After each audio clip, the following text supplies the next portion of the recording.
Hey everyone, welcome to my channel. We're going to be talking today about the top 5 reasons why Lyft is still a great opportunity even going into 2019. And I would say Lyft or Uber or any other rideshare company out there, Tap Car.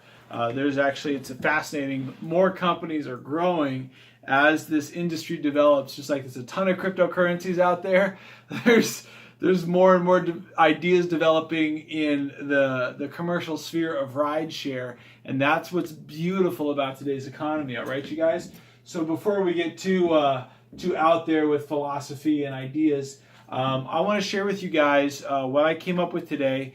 And Dylan just wants you guys to know, if you're interested in driving for Lyft, check out the link in the description below. We'll be sure to take care of you. If you're a brand new driver, you're getting started, use the link below and follow up with Dylan if it's his link, or me if it's my link, and we'll be happy to help you get started correctly, right? Because it's one thing just to do a referral and make some money, but it's another thing to show you guys what a good example is in terms of getting started with this business. Because for some people, it can be a little bit scary. Let's just be honest. You're letting strangers or people you don't know into your car, but they are screened, they are checked. So you know when someone's getting into your car, you at least know a little bit what their star rating is, you know their first name. So this industry has been regulated. So if you're thinking about doing it, we would not be making this video if we didn't think it was a great opportunity for you, okay? So with Dylan as my sidekick, I'll be guest hosting this video for you guys, and we're going to go over the top 5 reasons why 2019 is a great time to drive for Lyft.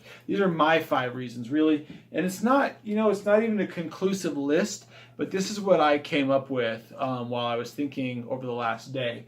The number one reason why you should drive for Lyft is it's still growing. I mean, entrepreneurship is alive and well in America, and there are a number of people who they don't want to be in a regular 9-to-5 job, right? And if you look at the numbers, you can Google this for yourself. Just Google it. Google how many people are turning age 18 every day in America.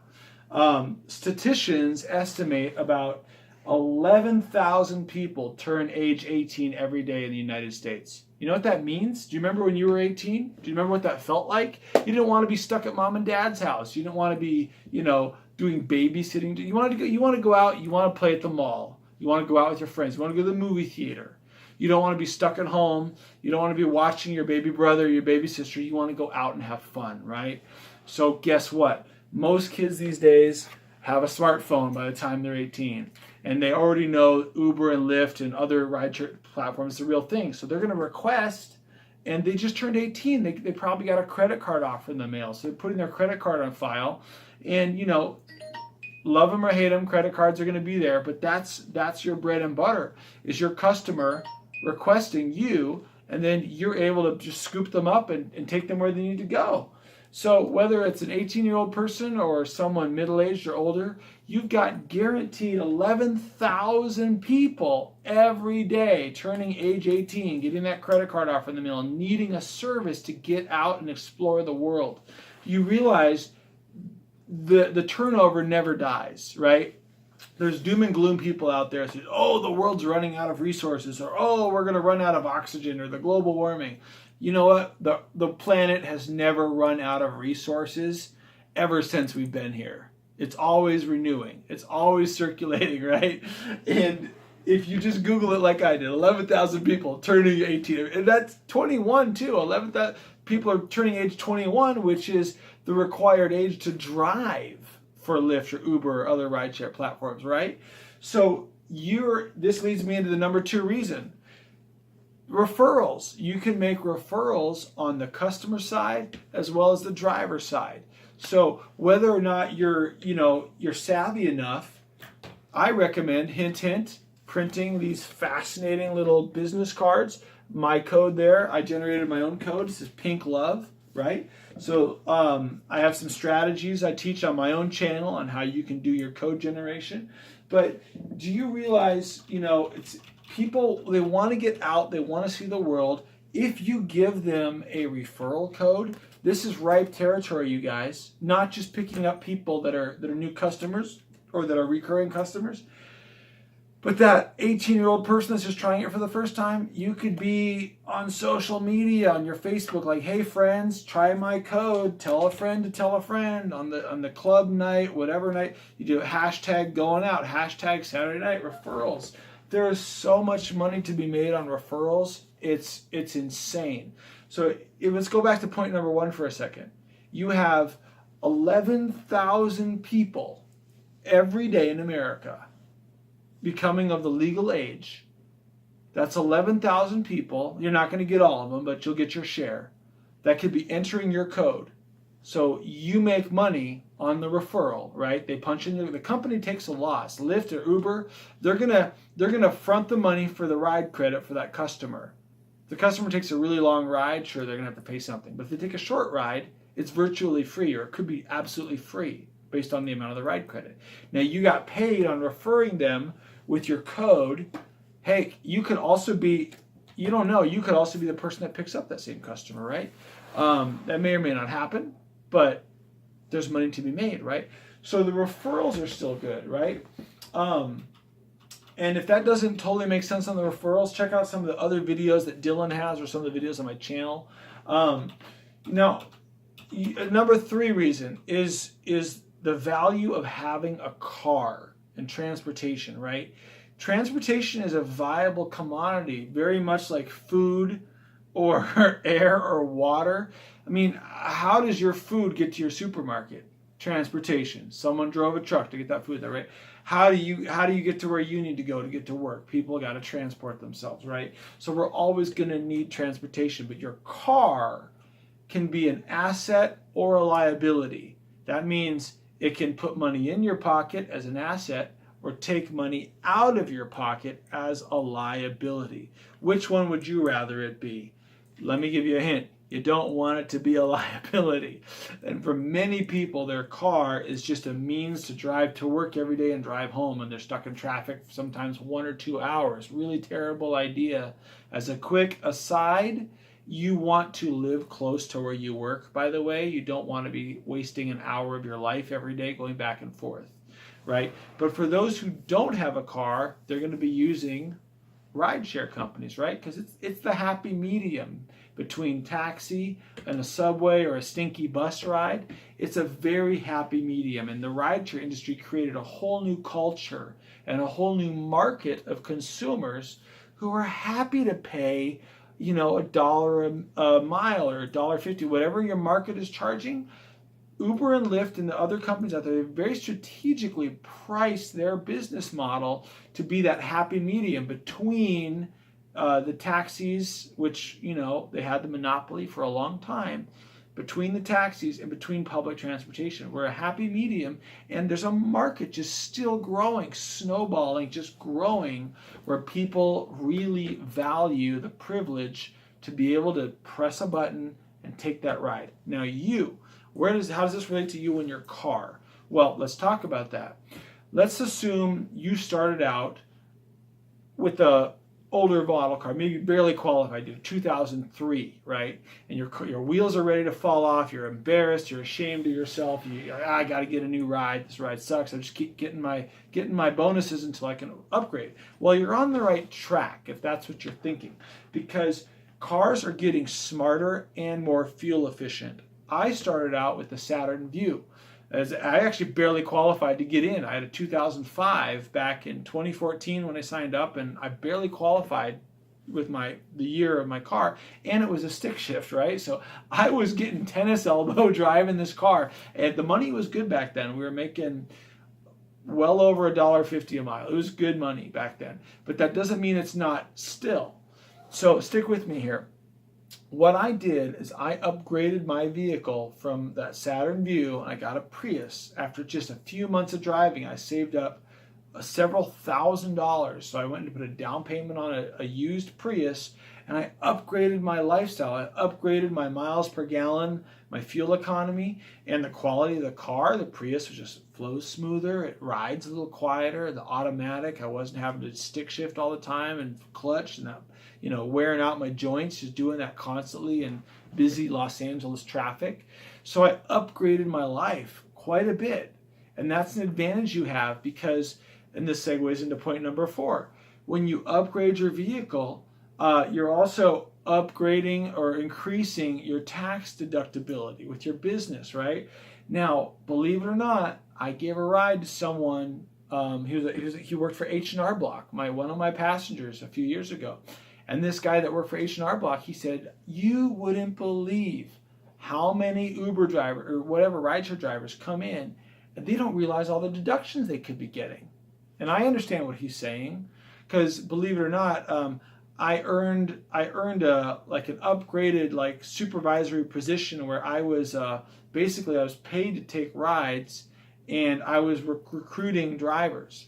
And I interviewed a lot of drivers while I was doing this job, and you'd be surprised how many of them are asking me for tax advice. It's unbelievable, you guys. And this is segueing into point 4 is you should be saving all of your receipts, right? Put them in a shoebox. I would put them under my visor, and then as soon as I got home for the day, I put them under my computer keyboard, and then I enter them into Google Sheets once a week or once a month. Now I got it to once a month. But you have a lot of tax exempt ability when you're driving your car, and your car is your number one tool for your business, right? And if you don't believe me, just go talk to a CPA or someone who can help you out. Get a free consultation for 10 or 15 minutes and just check with them, and trust me on this. Try to make all your business purchases on one credit card or one bank card. And guess what? I mean, we're branching beyond 5 reasons here, because I'm gonna give a little bit of exposition on this. But you not only have the tax exemption, but you can build your credit. You can have a credit card where you use just for your business purchases. And now the money you make on your weekly bonuses and the money that's coming in, pay off that credit card right away, and watch your credit score start to go up and up and up. Before you know it, you'll have a $5,000 credit limit like I do on more than one credit card. Now I don't use that. I keep that space, you know, and I don't use it. I like having good credit, right? So you have your, you know, the ability to upgrade your ride, right, was point number 3. And then your tax exemptions was point number 4. And you're building your credit there. It was like a 4A and a 4B. So those are a lot of good reasons. But probably the most significant and meaningful reason, is point number 5 here. You'll have a sense of satisfaction that you are in business for yourself. That is so much better than answering to an alarm clock every day and telling a boss, you know, I don't feel good or whatever. And it is so much better than being in a cubicle or having to answer to someone. Now, granted, you don't run the show. There's a parent company that gets to dictate how much you make. And in a way, for lack of a better expression, your customer is your boss. And you may not agree with that, but I'm gonna elaborate on this point in just a moment here. You are basically like what we would call an intrapreneur. So you didn't start the business, but you're within the business, and you have rights and you have creative ideas. You can put, you know, signage on your dashboard to communicate with your guests, like, hey, let me know your favorite music or temperature setting. By the way, tips are appreciated. You can do things within your business, kind of like an entrepreneur. And there's restrictions. I mean, you know, you can't like sell your customer on a totally different thing or talk their ear off. You'll probably get fired. But you can do things within your business, which makes you like an intrapreneur. And if you look at my channel, some of my videos, you might get some ideas. You probably have some ideas of your own. But that's the real satisfying thing about this job. No alarm clock, no real boss in the traditional sense of the word. And I just really think that is probably, you might even say that is the top reason that you might want to get started driving for Lyft or Uber right now or in 2019 or whenever you're watching this, all right? And I just really appreciate you guys taking a moment to be here on the Rideshare Hub or on my channel. Dylan is a great guy, a lot of enthusiasm, a lot of clever ideas. I watched his video, like the top 40 things you didn't know, and that was powerful. So I appreciate you guys so much. I am currently in southern Utah. And believe it or not, I actually moved from LA. I switched my plates over. So I'm in a developing market over here, right? And if we can just go back to point 2 for a second, the referrals. You might be in a small area right now. You might be in a small town, and you might be a little down in the dumps and thinking, man, what, I got a dumpy old car. What good would it do? You know what? Take that step of faith. Print up, just off of your computer, print up some, or if you don't even have a printer, just handwrite it on a note and go stick it up at the library. Like, hey, there's this thing called Lyft. There's this thing called Uber. Here's my driver code. Enter this code, get a free ride credit. Just try it. Do the footwork and watch. Just give it some time, but watch as you plant that seed and the crop or the referrals or the crop starts to come back. You might be really pleasantly surprised. But it's going to be work. Are people going to rip your flyers down and put their stuff over your flyers? Yes, they will. And they're going to have to go back and do it again. Are people going to say, oh, yeah, I heard about that. No, I heard a bad story. I don't want to do it. I heard about the guy got beat up or whatever. Yes, that BS is going to happen. But if you do the work consistently and you keep a positive attitude, which is one of the key factors in this business, is treating this job as if though it was the job you had always wanted. Just like playing it like it's the deck of that hand you got dealt, like that was the hand you wanted to play. There's a weird psychological mind trick it's like playing a trick on yourself, but it works. And when people see your enthusiasm, that's contagious. All right, you guys? So there's my 5 reasons. It's not even the top 5. This is not a conclusive list. I'll probably come up with more, but 5 good reasons why Lyft is still a great, viable opportunity going into 2019. It's still expanding. You can upgrade your ride. You can build your credit. You can do referrals, and you have a sense of being in business for yourself. You guys, if you're not signed up already, I don't know what's taking you so long, all right? So remember, enjoy your work. If it's too grueling, treat it like a game for a minute, right? Just treat it like you're having fun. If you need a break, go take a break. But don't forget, this is still a great time to be involved as a rideshare driver. Thanks for checking out Dylan's channel and my channel as well. I recommend you guys subscribe to the Rideshare Hub as well as my channel, Rideshare Recruiter. And I'm on social media as Tao of Adam. Really thank you guys. Give a thumbs up, share it for the benefit of everyone else out there, and make it a great day, whatever you do. Okay, guys? So keep that in mind. You're not just going to have a great day. You make it a great day. All right, peace out. Thanks.